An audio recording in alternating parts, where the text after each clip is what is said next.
Hi guys, hope you're well. Was going through my news feed and saw this from CNBC, and it does have economic impacts because a large percentage of our population would fit into this group and this socioeconomic group.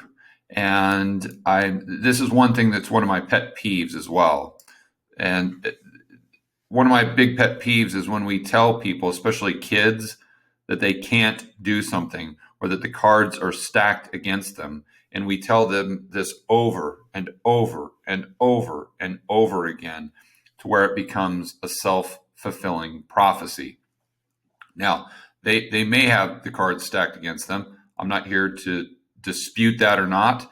But the bottom line is if you tell them this daily, when they wake up in the morning till the time they go to bed, it will become a self-fulfilling prophecy. And one of the reasons I'm so passionate about this is because my parents, especially my father, did the complete opposite.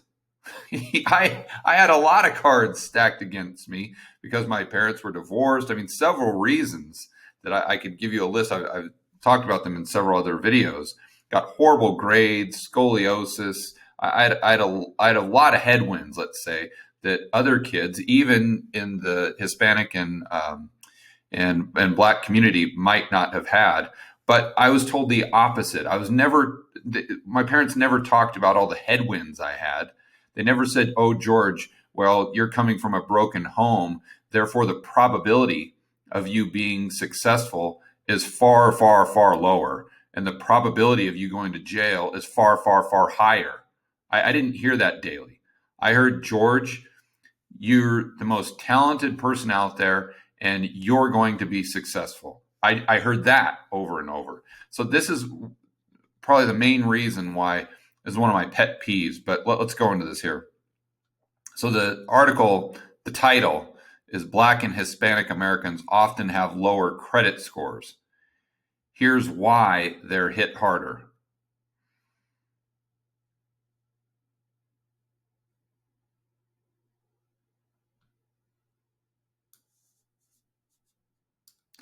Credit scores in the United States aren't working for many Black and Hispanic Americans. They're not working, or they don't like what the credit score is telling them, who typically have lower scores in credit worthiness than other racial groups and report feeling the system is stacked against them. I wonder why they feel that way. If they're being told that constantly from the day they're born, do you think they might have these feelings, whether or not they're justified?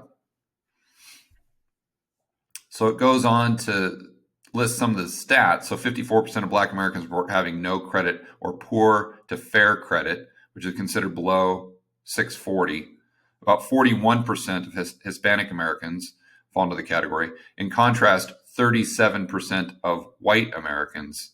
And then listen to this quote here. While the credit system was created to be blind, this data shows that Black and Hispanic Americans are being unfairly shut out of the system. Really, Mr. Moon? I guess Jay didn't read the last statistic that shows 37% of white Americans report having a bad or no credit, while 18% of Asians do. So, Mr. Moon, I realize the Black and Hispanic Americans are being unfairly shut out of the system, but does this mean that white Americans are being unfairly shut out of the system as well? Does this mean that our society is prejudiced towards whites in favor of Asians? That's what the statistics show. I don't know. Maybe someone's credit score has to do with their ability or their credit history. Maybe it has something to do. Well, let me continue to read on here. You can see I get so frustrated. I can't even get the words out. Credit scores, which range from 300 to 850, are based on a number of factors, including account payment history, makes sense, number of accounts open, the length of your credit history, and the amount you currently owe. Okay. Your age, race, salary, employment history, and where you live are not factored in. Period. It's just based on your payment history, the length of your credit history, the number of accounts, and how much you owe. Period. It can't tell the color of your skin. It's just nonsense. The reason Asians don't have bad credit is because they're good at making payments, for heaven's sakes. The reason that Hispanics and blacks most likely don't is because they're just not good at that. It doesn't have anything to do with bias or the color of their skin, just nonsense. Now, and there's another, and my highlighter thing wasn't working, so I apologize, but okay, it's probably down here. Here you go. And this is what I was talking about at the beginning of the video. 30% of Black and 25% of Hispanic Americans feel they never had a chance. Listen to that. They never had a chance.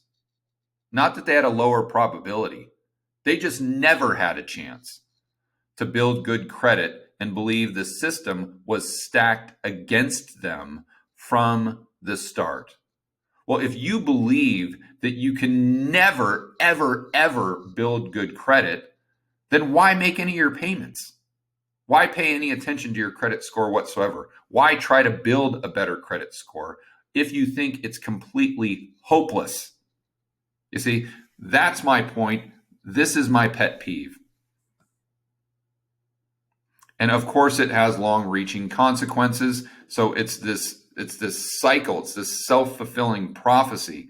It's this feedback loop. It's this self-perpetuating cycle where we're just creating a lower standard of living for these people than is necessary. And it's tragic. It's really tragic, especially when this is being aimed at kids who just really don't know any better.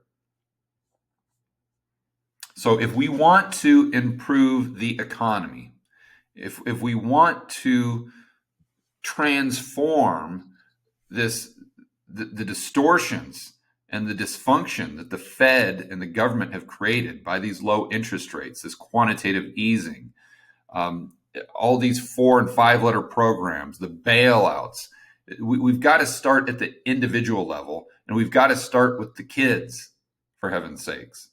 So I would encourage you, regardless of the color of your skin, make sure that yes, okay, teach your kids the injustice of the past. If you want to let your kids know they've got some headwinds, fine. But make sure, or please, I would encourage you that when you're talking to your kids, make sure the majority of what you're telling them, 99% of what you're telling them, is they have the ability to do whatever they want.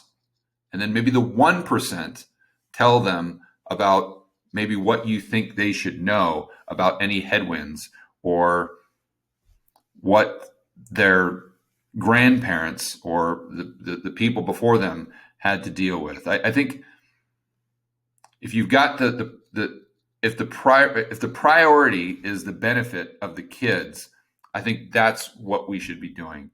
Set them up for success, not for failure.